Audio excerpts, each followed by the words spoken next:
Day. Good afternoon, everyone. Welcome to our webinar this week. I'm Liz Mangus, Literacy Specialist with Saddleback Educational. We've got a great session for you today, as usual. As you are joining us, please locate your control bar on the bottom of your web browser window. That is where you'll find the chat, the Q&A, and the live transcript. We'll be chatting with you today, so we hope that you want to chat with us too. So to help facilitate that, if you could go to the chat right now, and then from the drop-down, click on everyone, and then let us know where you're joining us from today. We always love to hear where you are in the world. As we proceed throughout our presentation today, if you have questions for either Katie or Richard, you can go ahead and put those in the Q&A, and we will get to those as we can. And if you need to take advantage of subtitles, please go ahead and click on live transcript and then select show subtitles. Now, this is another webinar that is our Coffee with Katie and Richard. So hopefully you have a nice beverage of choice and you're feeling nice and cozy today for our conversation. We're also on Twitter, Saddleback, Dr. Catherine McKnight and Dr. Richard Cash, all on Twitter. So please don't be shy. Let everybody know you are joining us for this conversation today. We'll get started in just a couple of minutes. So let's say hi to Katie and Richard. What's going on, team? Hey, hello. Okay, so we're officially international. I was just gonna say we're fancy. Yeah. Iran. Yeah, Iran. So that's kind of late there. Well, Iran and South Dakota. Yep, in South Dakota. Yep. And we got a bunch of Texans. Oh, we got some Canadians in here. Yeah, British Columbia is kind of big. We're in British Columbia. Yeah, we're in BC. Are you, Carrie? Port Moody. Port Moody. Okay. Do you know where that is? Yeah, isn't that now I'm gonna. It's got to be on the ocean. Yeah, it's on the ocean. Context clues. Okay, here. don't tell us yet, Carrie. Don't tell us yet. It's on an ocean. I bet it's near Vancouver. Or no, not maybe. Yeah. I know about the steam clock in Vancouver. Colorado Springs, Katie. There's someone from Colorado. Oh yeah. Hi, Karina. North Canton, Ohio. I do a lot of work in Ohio. Do I, I have to ask you guys, do I look like just a floating head? Kinda. Because I'm blending in with my background. Just adds to the fun. Yeah. It's very artsy. Let me tell you. Very. I could have a beret on or something. Yes. Southside Virginia. Okay. We love you in Ohio. Thank you, Diane. I love Ohio. Katie also does, Katie and I do some work in Ohio in Trotwood, Madison City Schools and Hartford, Connecticut. Oh, you're right up there with Joe Renzulli and folks in the at UConn up there. Houston, Texas. Got some friends in Houston. Hi, Houston. I'm waiting to find out from Carrie. I'm still waiting to find out. I almost looked it up where Port Moody is. Oh, I'm guessing it's near Vancouver is where I'm guessing. Oh, that's my official guess. I'm sweeping down the plains. Yeah. It's the only way I can spell it. I have to sing. About 40 minutes. 40 minutes. Yeah. Damn. Okay. So we're right for it. Obviously, it's got to be up the coast, not down the coast, right? Yeah, because exactly. Up the coast. Where is Ceres, California? Is that how you say it? Ceres, California? Ceres, it's after the goddess Ceres. Central California. Okay, I'm down here in Palm Springs. We had a lot of rain and wind yesterday, very, very cold, and our mountains are covered with snow. And so they can keep the snow up in the mountains. Everything down here is nice and beautiful. I'm with you. Nice. You keep that snow. I don't want it anywhere near me. All right. But you guys get ice. Yes, it's an ice day here in Austin, Texas. So really? Schools are closed today. Okay. Yes, it's I have not been out, but I've heard the roads are kind of a mess, so they don't want people on them. So here we are at home. Yeah, there we go. All right. Well, let's get started. Our topic today for this session of Coffee with Katie and Richard is critical thinking as a foundation to literacy development. Now, Katie and Richard are here roughly, every 6 weeks or so. So most of you joining us today are already familiar with Katie and Richard. So I'll give you just the quick overview. I don't want to go into long biographies, but they are both educators, consultants, and authors, and just all around excellent people. We encourage you to check out their websites and their books. We'll drop their website links in the chat. But this is Richard's latest, Self-Regulation in the Classroom, Helping Students Learn How to Learn. And this is Free Spirit Publishers. Free Spirit Publishing is this one. And then Katie, of course, has tons and tons, but this is my favorite. It's Literacy and Learning Centers for the Big Kids. There are a few of these. There's one in the disciplinary and the disciplines, right? So, and this is, hey, look, guys, this is just a drop in the bucket. Okay, we will put their links in the chat for you so you can check them out. And in the meantime, I will just let you all take it from here and share your expertise with us. Yes, and then if you order now, you'll get this lovely knife set. So, so anyway, but do I get the knife set for you know? Oh yeah, absolutely. Okay, great. So I did put in the chat box that for any of my books, they're at freespirit.com. If you want 25% off plus free shipping, use that code DIFGIFT. So it's in the chat box and you'll see it there. So Katie, I'm really excited about this particular session, just because we have in the past talked about critical thinking and, all the kind of the structures of that. But as you and I have talked a lot about the development of literacy, one of the strongest components of that is that idea of being able to think critically through the literature. And I know you're going to bang on this drum. It is not about finding the main idea. I know that. So, yeah, I mean, you need to know how to maneuver text, and finding the controlling idea, the main idea, or the theme, of course, is part of that. But what's more important, we talk about this all the time, Richard, is concepts, and concepts are rooted in really great questions. And that's where the engagement and motivation comes in reading. So if we get so myopic that all we're doing is, finding the main idea and 3 pieces of, evidence to support that, but not getting at a great, interesting question, it's no wonder kids are not motivated to read, because I don't know about you, but if I had to, always answer a multiple choice quiz after every book I read, that's the official erudite term for it. Right. So, how do you write that into a dissertation? I noticed that that M. Kim put some questions in the question and answer box. If you could make sure you put your questions in the chat box, that way we can see them faster.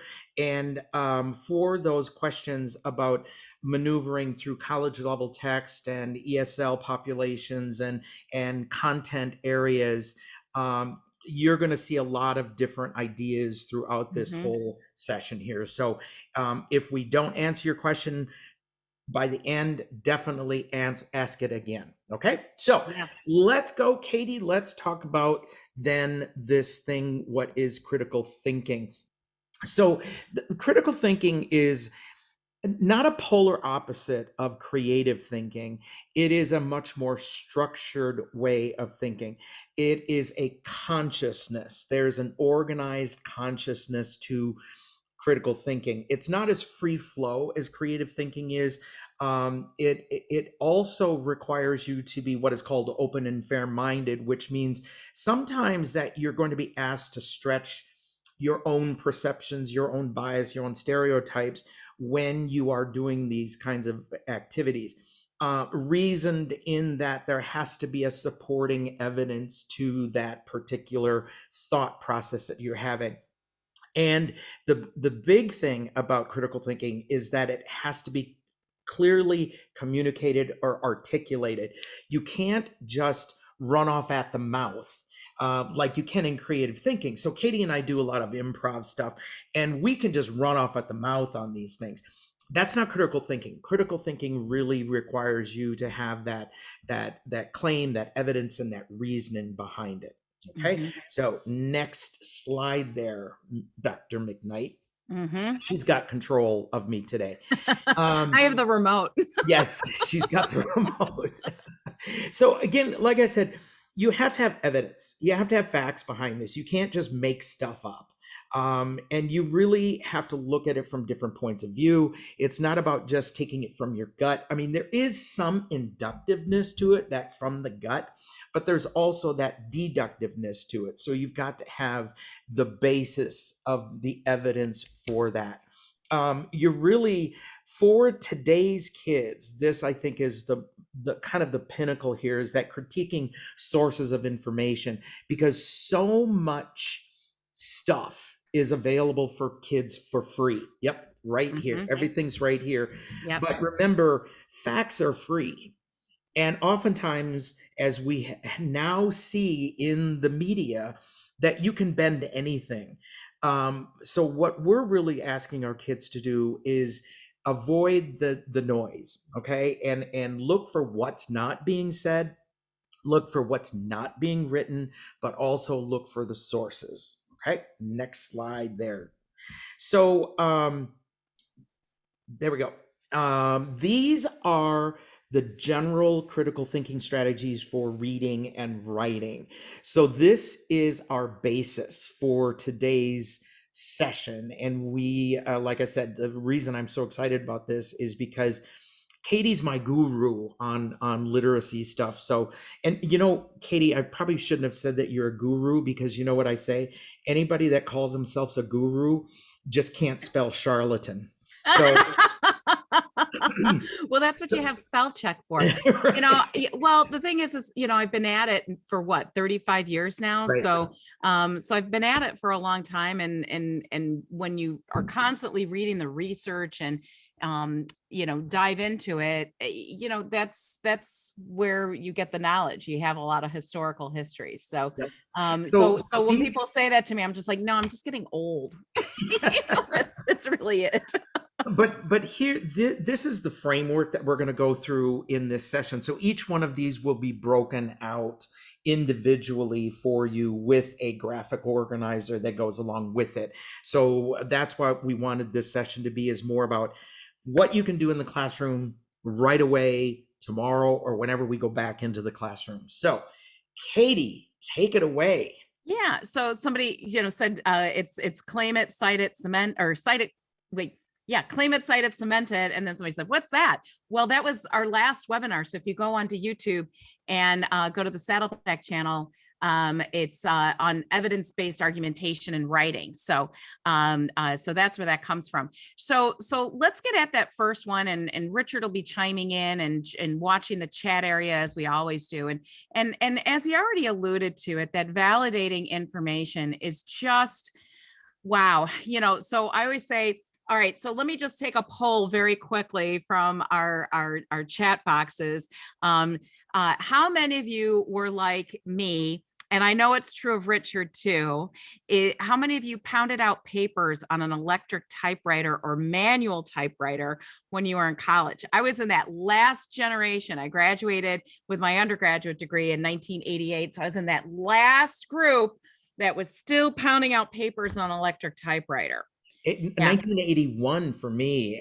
Okay, so you're using manual, baby. Yeah, and that's when we still had rotary phones. Yeah. And you didn't have to dial all 10 digits, right? Yep. Yeah. So a lot of you are like, yep.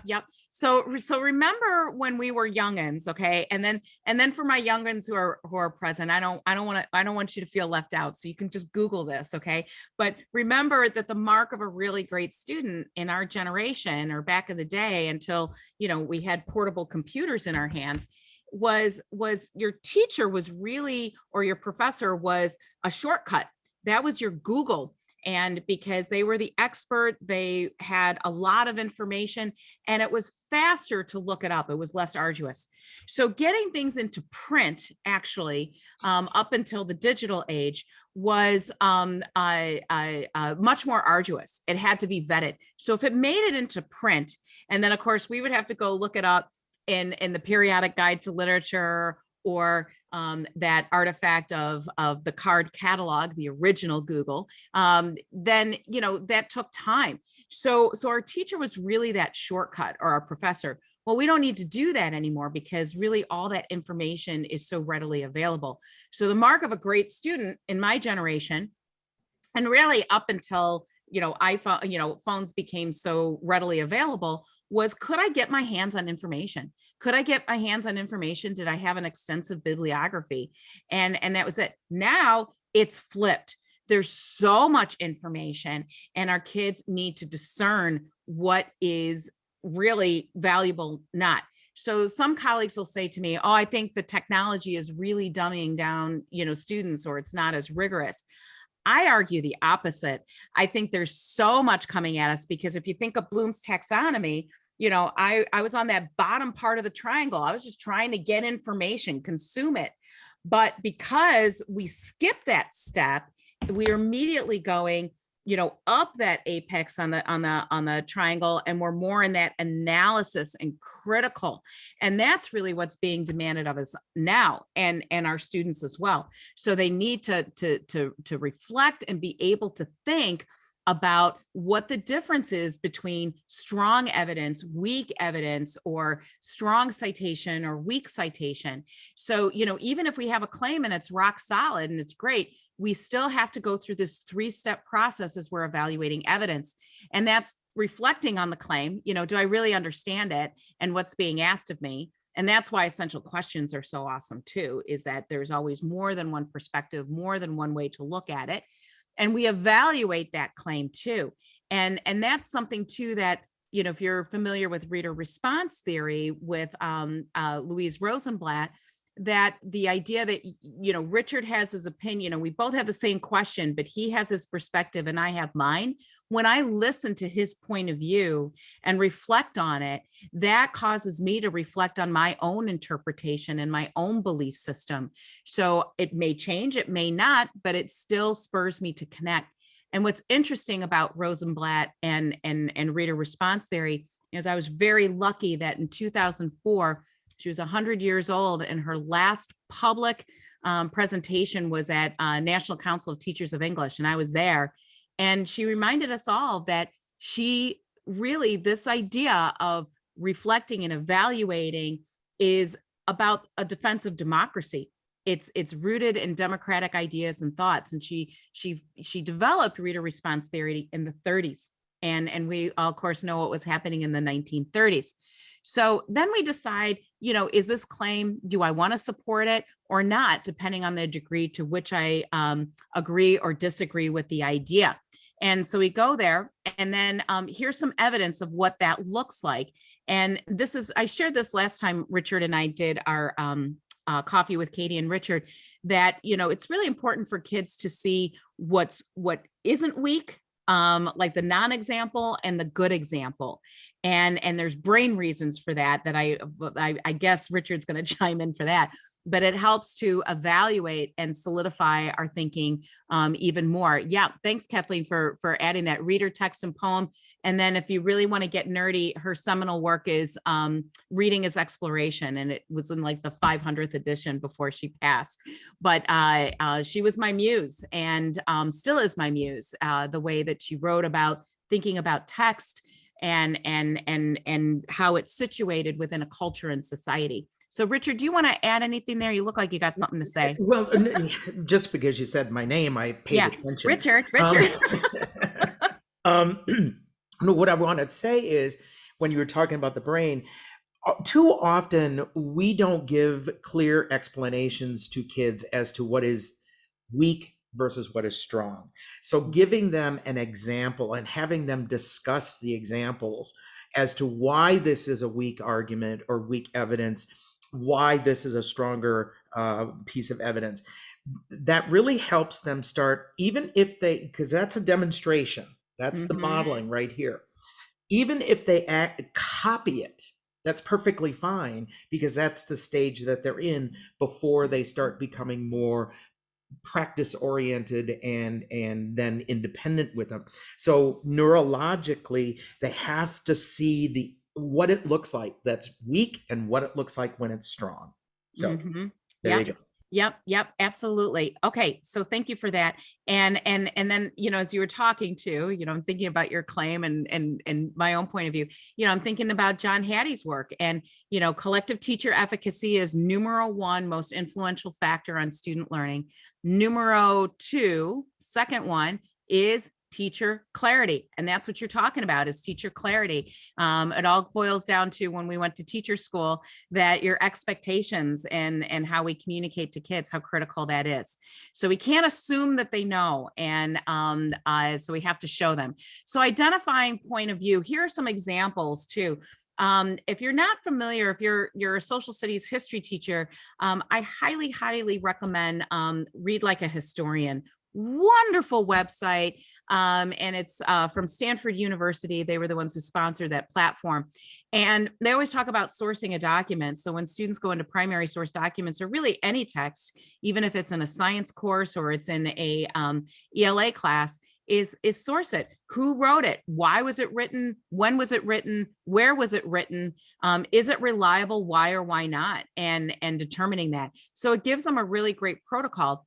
And that's something that we can definitely use in a history class, but we can use it across the board in all areas. So it's important to know who wrote it, why it was written, and that's that background information that helps us to analyze and identify a specific point of view. And questioning the author is an oldie but a goodie kind of reading strategy. And basically, it's the same kind of thing. It's just two different ways to, winnow out what the point of view is. So one is sourcing a document. Read Like a Historian. If you go to their site, they actually have a wonderful poster that you can use. I didn't post it here because of copyright, but you can go and download it. It's free. And then questioning the author. What is the author trying to tell you? Why is the author telling you that? Questioning the author is a great strategy. You can use that with little people too, in preschool, kindergarten, absolutely. And just a wonderful, wonderful strategy to go through it. And I have it in a graphic organizer form too, so it helps kids to organize the information. Hey, Katie. Yeah. We have a question here. Do you know about the literacy approach writing is thinking to boost critical thinking? Have you heard of that? Yeah. Oh, yeah. I mean, that's M. Kim. Are you talking about, like Jim Britton, writing to learn movement from like the 80s and 90s, and like Don Murray and Tom Romano and all of those. Are you just making people. These names up? Yeah, and Richard Cash, and yeah. No, I mean, well, the writing to learn movement started in the 80s, and here's another little interesting nerdy thing, is that you actually retain more when you're learning, when you put pen or pencil to paper as opposed to fingers to keyboard, and there's all kinds of theories as to why that is, but you just retain more when you actually write it out on a piece of paper, or you use an iPad and write it out, like those kinds of programs. So writing and learn, Jim Britton's work is really, he's the foundational theorist and researcher in that movement. And then of course, stereotyping and bias, that's also about evaluating evidence. And again, really being deliberate. So in this one, the student has a claim, I deserve a new tennis racket, or I deserve a new video game. The one I currently have, I've already mastered it, or it's old and ugly and I really want it. But having kids decide, is that weak or is that strong? Obviously that's weak evidence because it's so laden with just personal opinion and it's not backed up. But then if you look at the second one, it's a smart idea that the school teaches students about the value of recycling paper and plastic on campus. According to leading environmental experts, when young people learn about the positive impact of recycling as children, the amount of non-recyclable waste they produce as adults is reduced by 63%. Makes that second one stronger. What is it about that makes it stronger? And these are the conversations to have with students, even little guys as well. I would have these conversations with my graduate students and doctoral level students, and that, all of us have been students, so we all have opinions, especially in education and reading. But where is it grounded in research or really solid empirical evidence? So I'm going to ask you in the chat area, what makes number 2 stronger? Why is that stronger evidence? What does it?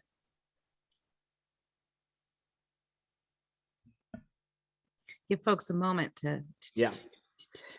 And again, as they're typing, yep, exactly. Data.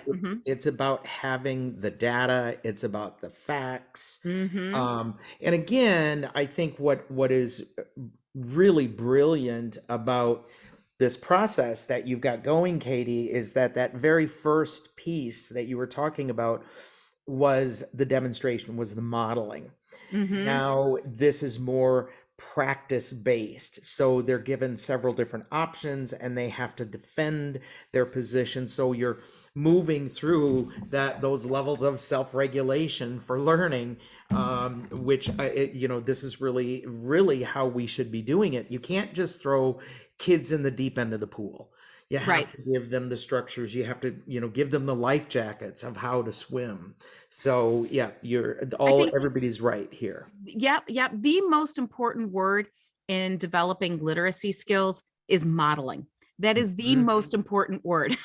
Yep. Notice I didn't say program. It's modeling. Okay. They need to see how we do it, how we think about it, and put them in those positions where they can analyze and be successful. Yes, to everything that you said in the chat. Thank you. And in addition to that, number one is basically two opinions slammed together. And then the second one is the claim, but then that authoritative facts that come in. So it's not opinion. I have my claim, which is my belief, my opinion, what I'm asserting, but then I'm backing it up with evidence that's not from me. And that they think that's really key, is that I can use others to support my point of view, my perspective. And that's how we start really having those looks in the mirror as far as stereotyping and bias is looking at other perspectives to see where they gel and where they can support and where they may not support as well. Okay. All right. So moving along here. So, and see, I made it larger so it'd be easier for everybody to see on the screen. Okay. So it's there. And I forgot that I put that animation in there. Here's like another one too for propaganda, assumptions, and generalizations. There are so many awesome websites. Okay. And how do we learn about propaganda, assumptions, and generalizations? It's exposure. So it's not just text, it's visual, it's data, all of those things. And so in the chat area right now, if you know some other sites, in addition to what I have here, please put them in. Learning for Justice used to be the Tolerance Project, and now they call it Learning for Justice. They changed their name. And they are sponsored by the Southern Poverty Law Center. I think that's probably one of the best sites out there to teach about assumptions, generalizations, propaganda. And then the Smithsonian Institute as well has some fantastic resources, especially when you go into their museum collections, like for Asian history, African-American history, et cetera, and Native American history, of just showing multiple perspectives, how others saw them, like the dominant culture saw them, vice versa, what their perspectives, and all of that is just so rich and a great resource for exploration. And then another one too is the Holocaust Museum as well. They have an extensive site too, looking at propaganda. Facing History, yes, is really good. That's a wonderful one. Thank you, Kathleen, for sharing that. There's also what I appreciate with the Smithsonian, that if you look at their Air and Space Museum, they also have a lot of science as well of just like propaganda, assumptions, generalizations. Like they don't always have to be culturally laden. Like here's another example of that. We can also make assumptions and generalizations based on beliefs. Like, for instance, many of us, we remember the space shuttle explosion, and the root cause of that we found was that there were issues that morning as far as temperature, and the O-rings failed. But what happened is that there was assumption in the chain of command that anybody could stop the launch if they saw something that was out of the range of normal. So that morning, there were concerns about the O-rings, but there was no protocol in place. It was assumed that this would be addressed somewhere. So it's like, well, I thought you were going to take care of it. No, I thought you weren't going to take care of it. And it resulted in this horrible tragedy. And then, so now NASA, whenever they have launches, anyone who is there in the command center can stop the launch. Anyone can. So it's not like it has to go up the chain to the supervisor to make to have the stop or no go. And SpaceX has adopted that now too. So if you think about that with like protocols, there's assumptions and generalizations. It's not necessarily historically based. It happens in science. We make assumptions and generalizations as well. So yeah. And especially in science, we know that kids come to school with a lot of misperceptions about how the world works. And so those are assumptions and generalizations. And remember, a generalization is what is almost always or always true within our life experiences. That's where bias comes from, is our experiences, the experiences we've had. So this is why I know Katie's going to bang on this one too, about background knowledge. Yeah. That when you have limited background knowledge, you have limited generalizations. You have limited, your assumptions may possibly be incorrect. So this is why background knowledge, and Katie, I think you say this, that background knowledge and vocabulary equals comprehension. Without background knowledge, you can't categorize information in your head. You can't understand what's being written about or what's being said if you don't have that background knowledge. So generalizations come from our experiences. So the more experiences kids can get with different points of view, the more important the better they are at making claims about information. Yes. Yeah. And that's why that is so important too. Yes. Is that it's also, it builds background knowledge. Also, as a teacher, I find out what the kids know, what they don't know, and what do I need to fill in. And I did this in a previous webinar. It's been a while. I highly recommend Natalie Wexler's book, The Knowledge Gap. And there's, several famous studies, and Willingham cites this too in his book, The Reading Mind. And this is how important background knowledge is. And so I always I cringe anytime I hear a decision is made in a school setting or a district of, oh, we're not going to do as much science and social studies content because we just want to focus on reading skills. Right. And social studies and science content are reading skills. That is the development of reading skills. And I just kind of want to rip out my hair, right, whenever I hear that, because I guarantee that student performance will go down and always predict it. And I don't like to be, right on that, believe me. So the name of that book, Alsha, is The Knowledge Gap by Natalie Wexler. Okay. And basically what it is that what's happened, and France had this too. She explains that when we get so myopic about skills and we just focus on find the main idea, 3 parts of evidence, what are the 2 types of characters that are presented, tell me the difference between a primary document and a secondary document. All of that is important. Okay. I'm not saying that it's not. Okay. So I'm being recorded right now and it's on Facebook Live. That's not what Katie McKnight is saying. We need to know those things because that helps us to maneuver text. However, background knowledge is huge. So if we limit background knowledge, then we're not ready when we go into a text. And if you think about it, with cold reading, I'm going to set you up, Richard. Can you think of a cold reading that you did in the last 30 years that wasn't for a like the GRE or something like that? Even when you took your driver's exam, was that a cold reading?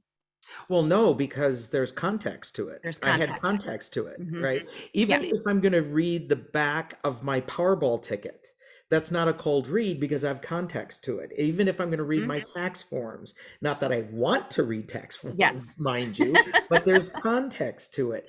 And no one picks up a book just to read it because they're not interested in it. And you read because you have interest in it, And so you're reading, or you're reading to learn or Yep. such, like answering the questions at the end of the chapter is not motivating. So really famous study, let me just say this very quickly, is that so the study that I was going to mention, it's a very famous one and it's been duplicated, is that two groups of seventh graders are given a reading comprehension test. And the first group, group A, they are identified as higher achieving readers, but they know very little about baseball. And then group two are lower level readers as identified by the state assessment. And but they know a lot about baseball. They go and they read this reading comprehension passage, and the topic is baseball. The group that actually has been identified as poorer readers actually outscore the higher level readers by an effect size of like 0.47. Why is that important? Well, I'm really glad you asked. It's important because it's as profound as it determines, to give you an idea of that, like my children, it'll predict like how tall my children are going to be. It has a really strong effect size. Okay. So I always say there's no such thing as a fair, equitable reading comprehension test. And I've knocked some horns on that, but I don't believe that there is such a thing, because if I have some prior knowledge, if that passage is about a farm, and I grew up in Nebraska on a farm, I have an advantage over a kid that grew up on the south side of Chicago. So there's no such thing as a fair reading comprehension test as far as I'm concerned. So just saying, yeah, Preach, but girl. it does, but a lot of reading comprehension tests, they do give us a baseline, and that's what we need to look at it, is that it's a baseline. It's not, what should I say? It's not a proclamation. Okay. So compare, contrast, everybody, I'm sure all y'all know this one, Venn diagram. That's like standard issue when you graduate and you get your teaching certification. Everybody knows how to do a Venn diagram. But the idea is, again, is that visual comparison. I was just doing a session on 7 things that you can do in order to improve, get kids towards grade level reading, and graphic organizers are always on there. So I always tell colleagues, if you've fallen out of habit, get back in it, because it's such a high leverage practice to do Venn diagrams. So do you want to add anything about that? Yes, I do. And I think you're going to get to it in this piece here, but could you go back one slide? Yes, I can. All the levels of thinking, all the way from recall, all the way up to creation, have varying degrees of what I call sophistication. So you can have a very shallow level of analysis, and that's really just defining the attributes. Okay, that's usually what you do in the primary years, is what are the attributes of a shark. Okay, so that is the shallowest level of analysis. Is just define them. What you're seeing here is the next level down in sophistication of identifying the attributes and then comparing them and contrasting them to a different animal or another, because I don't want to get in trouble here, the difference between a shark and a dolphin, whether they're not fish, but those aquatic animals. There we go. But so now, if you really want to take this to a deeper level, so let's say that you are working in a general classroom, and my background is gifted education, or working with high achieving kids. If I want to take this, even with primary kids, let's say I'm doing this in first grade, where I've got sharks and I got dolphins. So my gen ed kids can do this. They can have the comparisons. They can find what contrasts. They can find what compares. If I'm going to take that one level deeper for my most advanced level kids, what I'm going to say is, why do those attributes that we find to be similar, why are they important? What is a generalization you could make out of that? And why are those differences important? What is it about those differences that are different? That is the generalization. So what you're trying to do in the third level of analysis is what you're doing is you're taking the attributes, comparing and contrasting them. Third level is then to come up with a rule that basically, or a principle that basically helps to define the comparison and the contrasting. Yeah, and what you're saying, it reminds me of a vocabulary strategy called list group label. And list group label, if you Google it, you'll find like lots of references to it. It's also a concept sort too, where kids skim the passage before they go into it. They pull out keywords, terms that they, identify. And this is before they read. And then they group them in a way that makes sense to them. And it doesn't seem like, oh, how's that going to work out? Surprising how well it works out, actually, because it feeds into our hardwiring of language, because we're always categorizing as language. And of course, Richard, with our brains, the way our brains work, that's how we assimilate information and knowledge.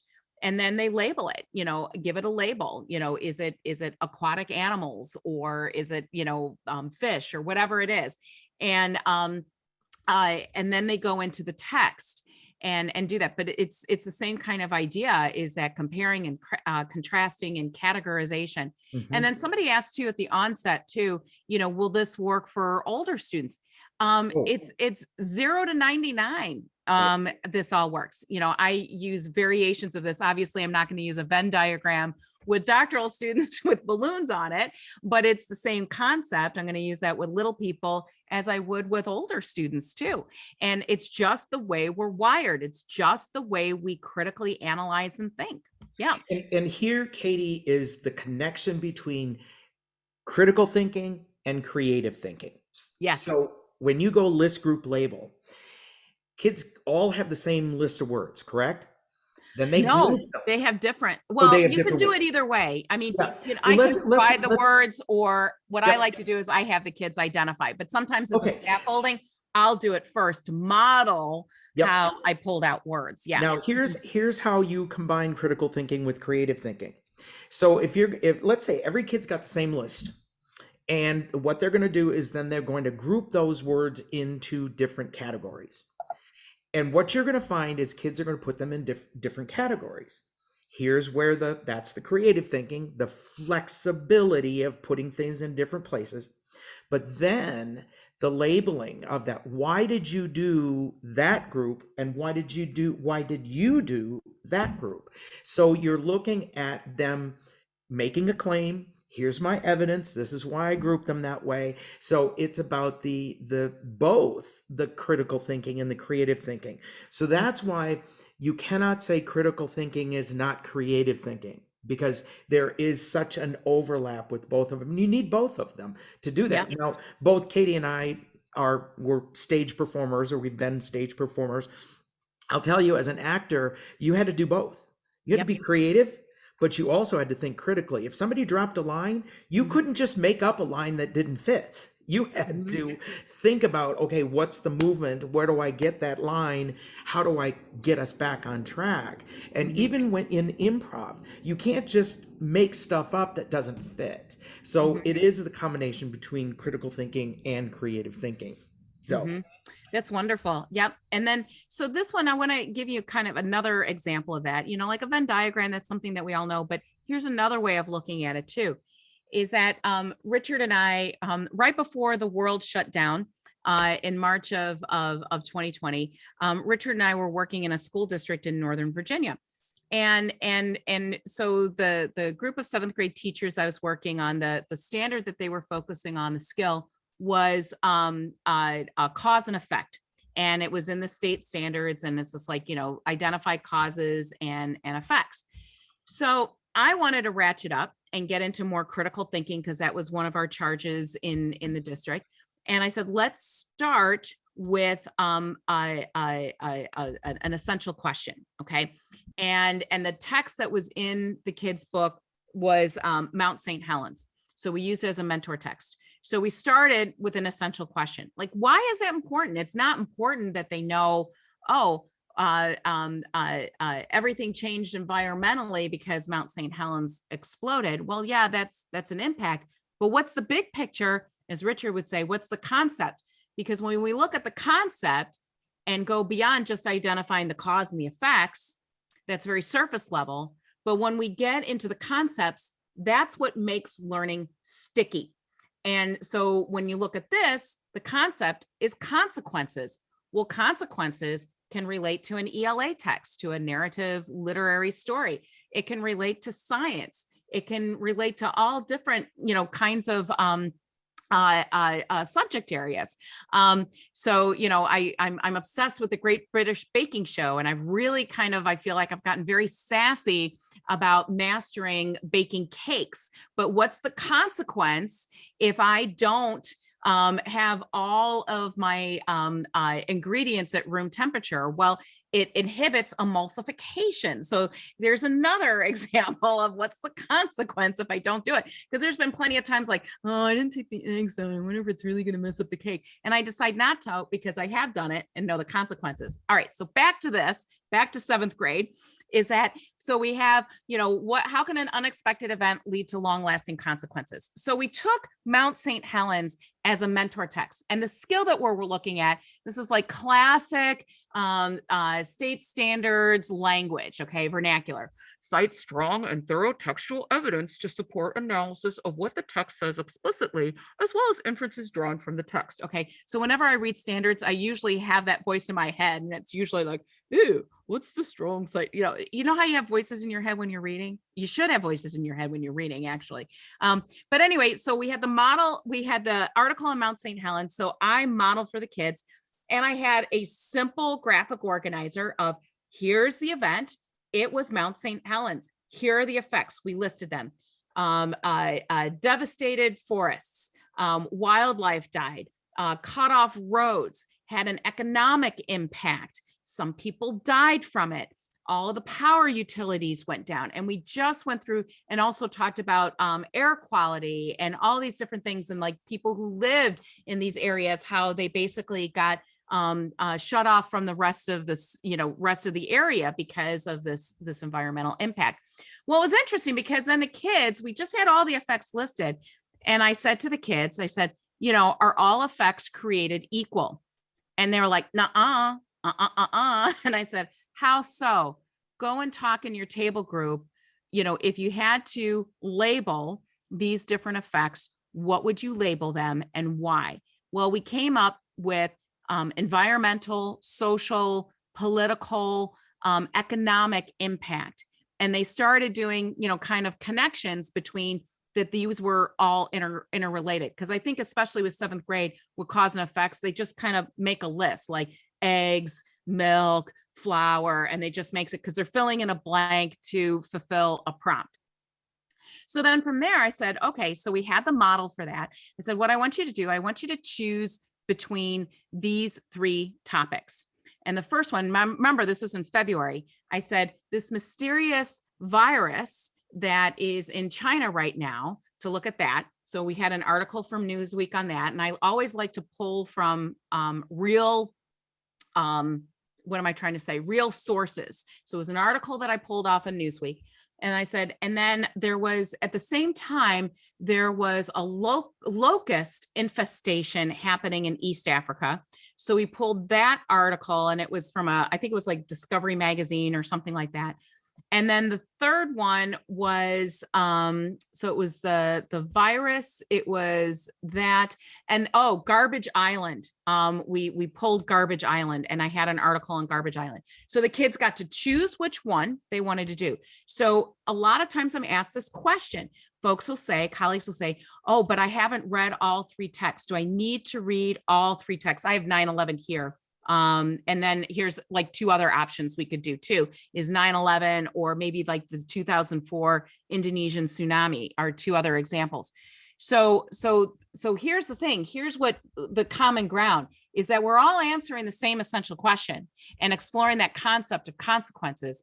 And we're all focused on the same skill. We've got to cite strong and thorough textual evidence to support analysis of what the text says explicitly. So in that Mount St. Helens text, it didn't tell us this is the social impact, this is the political. That was something that we inferred, that we developed as a group. So then the students did their own texts. They read those together and completed that graphic organizer. And then the next day in class, we had a larger conversation about that led to a full writing that they did. But it was focused on that question. And one of the things that the teacher who I was working with, wonderful teacher, lovely person, excellent teacher, she said, wow, with so much emphasis on standards and skills, I've lost sight of the big picture. I haven't seen my kids that motivated in a mighty long time. And it was really from that experience that I just kept using the mantra of finding the main idea or citing strong textual evidence to support analysis. I do need to know that. That's a knowledge-based kind of question or skill. But to get to the long game, to play the game, I need to be able to do that so I can answer a big question. That's what's motivating. That's what's engaging. That's what makes learning sticky. So, Richard, I can hear you from the other side of the continent that you have something to say 2,000 miles away. You're right. That's right. What we do know about engagement, just the act of engagement, whether it's reading engagement, writing engagement, learning engagement, whatever, it's that the act of choices. Yes. When kids have choices, they are more likely to choose something of interest, number one, and possibly something that might really stretch them reading wise. Mm-hmm. Now, one of the things we have to remember about choices, if Katie gave 10 options there, well, I remember when I first started teaching, we did book reports. Okay. I had my kids do book reports, and I had a list of 150 ways to do a book report. And I never got one book report off that list. The only one I got were Stand and Delivers, because it was too many choices. Now, here's what you have to understand about choices. It's called choice theory, that you can't have too many choices. And my example is go to Cheesecake Factory. That menu is about the size of the Los Angeles telephone book. It's too overwhelming. It's too confusing. So in this case, she gave 3 options, and the 3 options had differing types of interest levels to them. Mm-hmm. I don't know if you did Lexile ratings on them, but I did not. That doesn't really matter. I'll say something about that too. Yes. Yeah. Is that, Lexile, I want to caution you on that, because if I know something about it and I'm interested, I can read things that are harder, that quote unquote have a higher Lexile level, because Lexile is only one part of the text complexity model. So as you say, Richard, I would never take a kid's choice away. So if that COVID-19 pandemic article was harder, kids can handle harder texts when they're working together on them. So let them do it, because if they're motivated and they're working at kind of their highest level, they're going to keep going up that scaffold of reading and getting into more complex reading.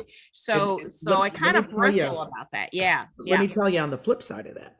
Mm-hmm. Oftentimes teachers will tell me, when I put out options for my kids, my most advanced level readers will always choose the lowest level Lexile book.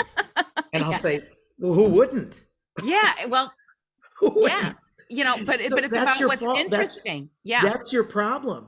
You chose a text that was of very little interest, and it doesn't matter the Lexile. I mean, yes, let me tell you, I read a lot of research. Katie, you read a lot of research. I am a very, very slow reader, even if I'm reading a novel for, pleasure. I'm a very slow reader. I'm even slower when I read research, but it doesn't make me dumb. It doesn't make me stupid to read slow. Nor does it make you a poor reader. Right. It's a benefit to read slow, because you start to digest the information much more rapidly. So I agree with you, Katie. When we concentrate on Lexiles, our most advanced level learners are going to choose the lower Lexiles because it's candy to them. Yeah. And if we really want them to learn, choose on topic. Don't necessarily choose on Lexile. Yeah, it's much more motivating because the complexity also comes in what you're doing with the text. Absolutely. So then we have the converse issue too with, you know, the accelerated kids in class is that, you know, in fourth grade, they're assigned Nicholas Nickleby to read. And it's like, well, why? Because it's longer and it's harder. And it's like, well, that's a really great way to ruin reading for that kid. You know, I mean, like, congratulations, you know, on that. Who And wants to be... it's really about the tasks that we do. So I'm going to give you another really quickie example. Yeah. Last week, I was so happy. And I know many of you are going to be like, as soon as I say this, he was like, come to my classroom. Last week was my first opportunity to co-teach since February of 2020. I was so excited. And so we were looking at the rainforest, the Amazon rainforest, and in their textbook, they had multiple points of view. So it was native Amazonians, it was settlers, loggers, rubber tappers, cattle ranchers, and environmentalists. So I told the students, I actually cut it down. I had 4 roles, and I said, you get to choose one. And the question is how do we balance the needs and point of view of different groups to preserve the Amazon rainforest? Okay, because everybody's got a stake in it.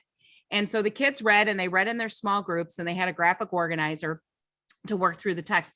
And what was really interesting, Richard, is what the kids chose. So I had about a third of the kids who wanted to be environmentalists. And immediately my colleague said, oh, well, we're going to have to make sure that they do something else. And I said, why? Let's have 2 environmentalist groups, because that'll be very interesting to see what each of them interpret. So, and it was kind of like, you mean I can do that? It's like, yeah, it's your classroom. You know, go nuts. You know, make them all environmentalists. You're an environmentalist, and you're an environmentalist. You know, everybody. And then what was interesting is that when the kids were sharing their different perspectives and what they had studied, one girl, I'll never forget, her name was Taylor. She's like, all right, I changed my mind. And I was like, well, what did you change it? Because we had an anticipation guide to open. And she's like, oh, I didn't think the cattle rancher or the loggers were nearly that bad. They're horrible. So I'm totally changing my opinion on that one. And it was because she heard this other point of view, and she was looking at it from native Amazonians. And it was really a rich discussion that we had. But that's another example of, like, could they have just read the passage and simply filled out, like, native Amazonians, what they need, what they want? You know, we could have done that, but all that discussion leads to a greater understanding, and there's a bigger essential question. And that to me is the heart and depth of learning, is when we ask kids to think like a disciplinarian.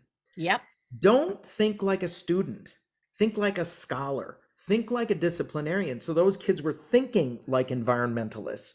If thinking about, you know, what is it like to be an Amazonian and have people encroach in on your property or your way of life and so forth, having them, you know, that whole idea of viewing it from the perspective of a disciplinarian or a scholar. So stop calling your kids students, call them scholars. Yeah. Okay. So empathy is also a bonus on that too, right? Yes, so anytime we can get kids to be more empathetic. Okay. Right. And then sequencing and prioritizing too. There's lots of graphic organizers for that as well. Power thinking is an oldie but a goodie, you know, and that was one of the things when Richard and I were talking about the session. It's like, you know, there's things that you're doing, like identify those and really embrace them and use them. You know, like I said, if you fell out of practice using graphic organizers, get back into that. If you fell out of practice of asking those big questions, get back into it, because you're right. That's how it should be done. And I think we lose sometimes sight of that.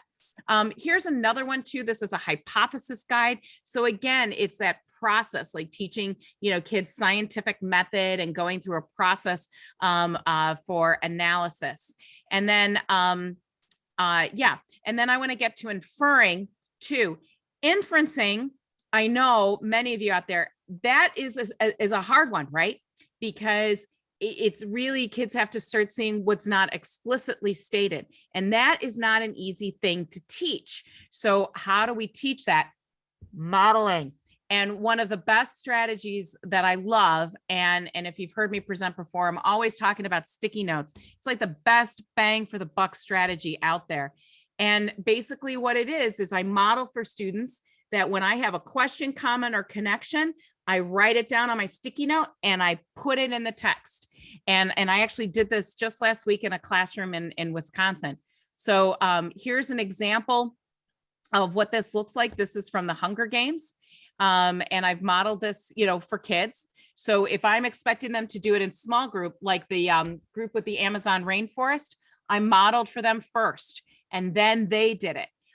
So it's that classic gradual release of responsibility. I do, we do, you do. So I did it, then we do it together, then you do it. And the kids were on task. They were really kind of grooving along on it. So question, comment, connection.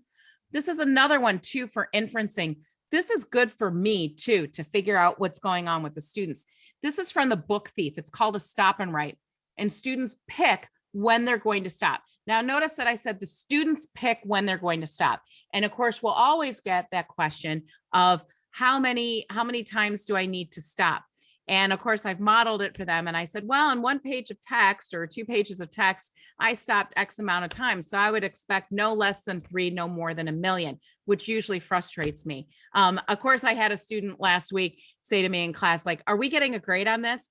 And I wasn't going to let him off on that. I was like, okay, so I got a question for you. Do you think I would give you something that I didn't think was of value to do to build your brain? And then he just kind of looks at me. He's like, well, I just asked a question. I just want to know if we're going to get a grade. And I said, so my question to you is, do you think that I think, that I don't value you enough that I would give you a task that didn't have a deeper meaning? And he was like, oh, so I should just do it, right? And you gotta love middle schoolers. I love middle school. And it's just like, no, dude, I'm not gonna bite. Okay, I'm just not gonna bite. And the guest teacher in the room is not gonna bite. But anyway, so in a stop and write, the left-hand column is just the facts. What did I learn? What we call surface structure in text. Just the facts, simple recall. That's it. I can find it. What I'm thinking is inferential. So those are questions I have, predictions that I have, thoughts that I have about the text. So it's the same thing with like sticky notes with question, comment, connection, is that there is surface level, but then it's pushing you with personal connections and comments to go more inferential. You know that your kids are having difficulty with comprehension if your right column looks almost exactly like the left column. So the right column, they're just recalling information. They're not making questions, connections, comments. It's very, very telling. It's a wonderful formative assessment for me to find out how the kids are doing with their comprehension. Request is another oldie but a goodie. It's very similar to stop and write. You pick, several stopping points. I put it in a graphic organizer and I pose questions. So what I usually have with kids do, and this is, grades 3 and up, I want you to look at your text. I want you and your classmates or your group mates decide when you're going to stop. And it doesn't matter when you do it. You can stop anywhere you want. So they stop, they figure, okay, each time where you marked it in the text, you're going to stop, you're going to pose a question. And then I do the first one with them. I model it. I start reading the text, and then I pose a question. I'm like, okay, now you know how to do it. Now you do it.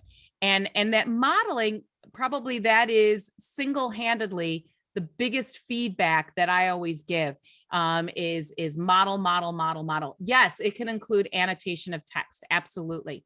And then big ideas, big idea questions and text dependent questions. We've already talked about that.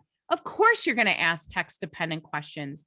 That helps with understanding the content, but it's got to lead. That's not the end game. The end game is a big question that's not easy to answer.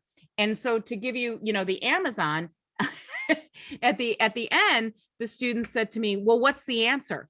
And I said, what do you mean? What's the answer? Well, what's the answer to this? Like whose needs are going to be, taken care of? And I said, notice that the question is, how do you balance the needs of all these different groups for the common good, for what's most important? And then they said, but they're not all equal. And I'm like, yes, that's exactly right. This is why groups like the United Nations, environmental groups, we struggle with this. It's not an easy answer.